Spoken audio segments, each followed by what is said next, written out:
Glória a Deus! Hoje é 1º de novembro, segunda-feira, estamos iniciando o 11º mês do ano. O Senhor é conosco e Ele desembaraçará todo o caminho que ainda falta para ser desembaraçado neste ano. Confia nele.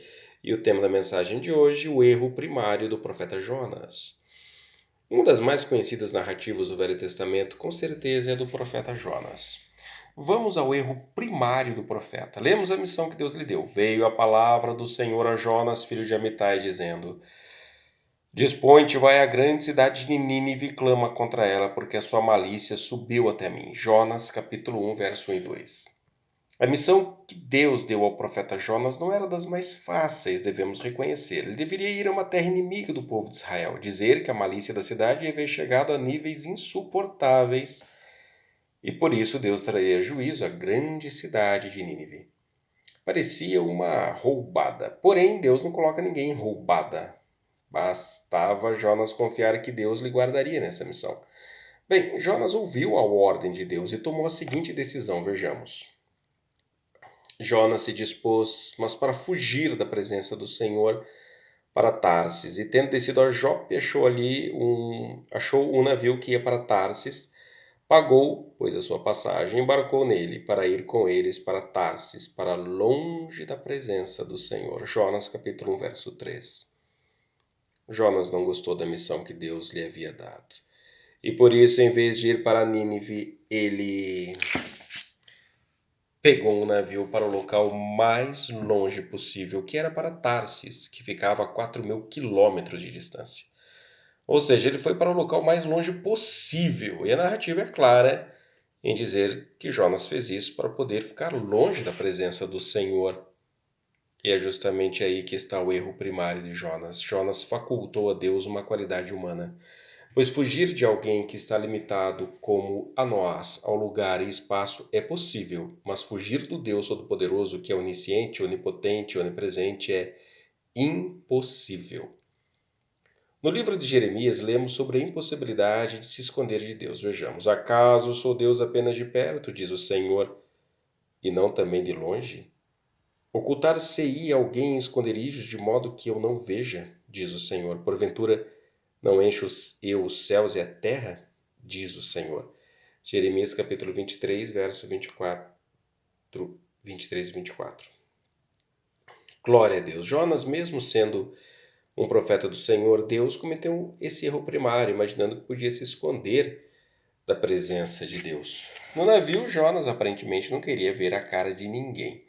Deveria estar até mesmo irritado, por isso escolheu dormir no porão do navio.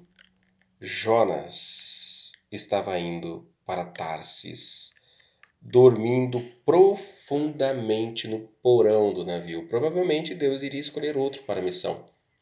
Talvez era isso que Jonas pensava. Mas Jonas não sabia que Deus não queria outro, e por isso Deus iria colocar Jonas no estreito, e assim não sobraria alternativa para Jonas senão cumprir a missão ou morrer. Mas o Senhor lançou sobre o mar um forte vento e fez-se no mar uma grande tempestade. O navio estava a ponto de se despedaçar. Então os marinheiros, cheios de medo, clamavam cada um ao seu Deus e lançavam ao mar a carga que estava no navio para o aliviarem do peso dela. Jonas, porém, havia descido ao porão e se deitado e dormia profundamente. Jonas capítulo 1, versos 4 e 5. A situação muda completamente de figura. Deus é quem comanda tudo. E sob sua ordem se faz uma grande tempestade. O navio estava a ponto de ser despedaçado e Jonas roncando no navio enquanto que os marinheiros clamavam cada um ao seu Deus. Jonas é descoberto no porão, lemos. Chegou-se a ele o mestre do navio e lhe disse: Que se passa contigo? Agarrado no sono? Levanta-te, invoca o teu Deus, talvez assim esse Deus se lembre de nós, para que não pereçamos. Jonas capítulo 1, verso 6. Jonas é acordado e com certeza começa a temer, mas ele ainda não imaginava que seria descoberto, que a tempestade veio por culpa dele. Vejamos. E diziam uns aos outros: Vinde e lancemos sortes para que saibamos por causa de quem nos sobreveio este mal. E lançaram sortes e a sorte caiu sobre Jonas. Jonas capítulo 1, verso 7. Alguém teve a esplêndida ideia de lançar sortes para ver por causa de quem veio a tempestade. Jonas, quando ouviu isso, deve ter ficado temeroso. E o pior de tudo, não tinha agora onde se esconder.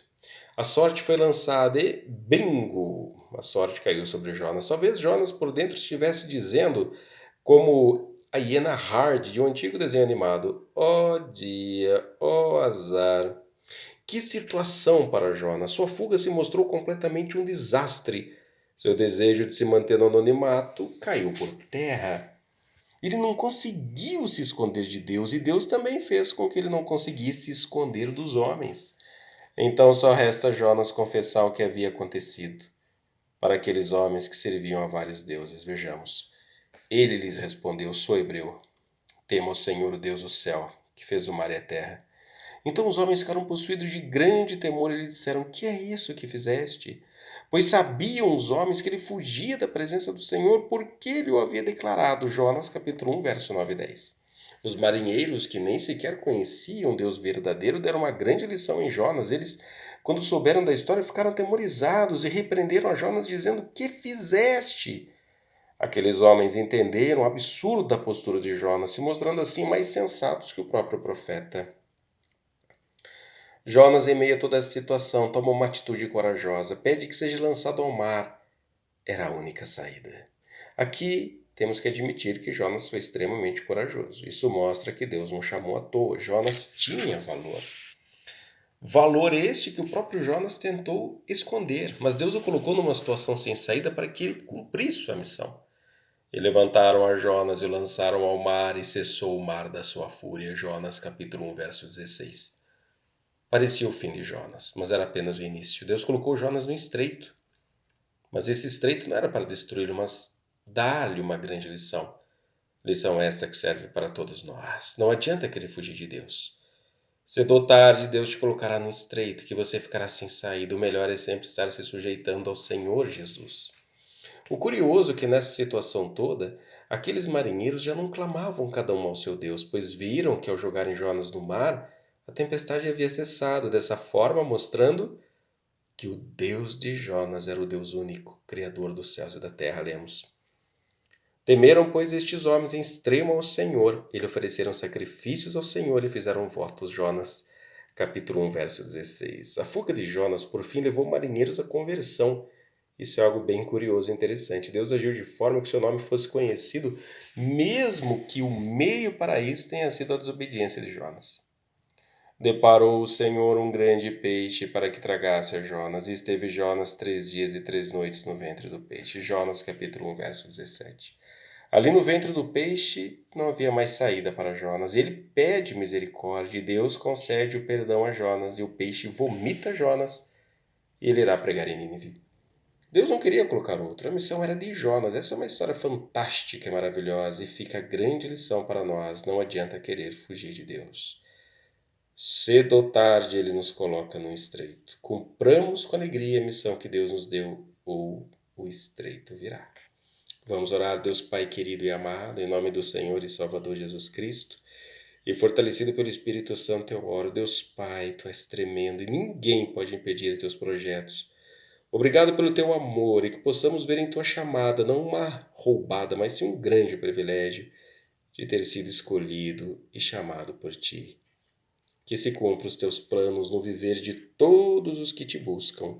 Obrigado, Senhor Jesus. Em nome do Senhor e Salvador Jesus Cristo, eu orei. Glória a Deus. Amém.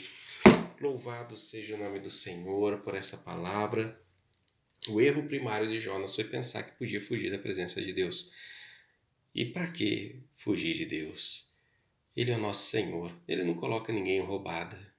Tudo que ele chama, ele vai garantir, ele vai capacitar, como capacitou a Jonas. Então, em nome de Jesus, não queremos fugir da presença de Deus. Fugir da presença de Deus só vai trazer tempestades. Fique na presença dele e você vai ver como ele vai te abençoar e te honrar naquilo que ele te chama. Amém? O devocional do Peregrino Rumo ao Céu fica por aqui. Tenha primeiro dia do ano aí, primeiro dia do mês de novembro, um dia abençoado. À noite tem a reflexão da noite. O Senhor é contigo. Deus te abençoe em nome de Jesus. Até amanhã, se Deus quiser. Tchau, tchau.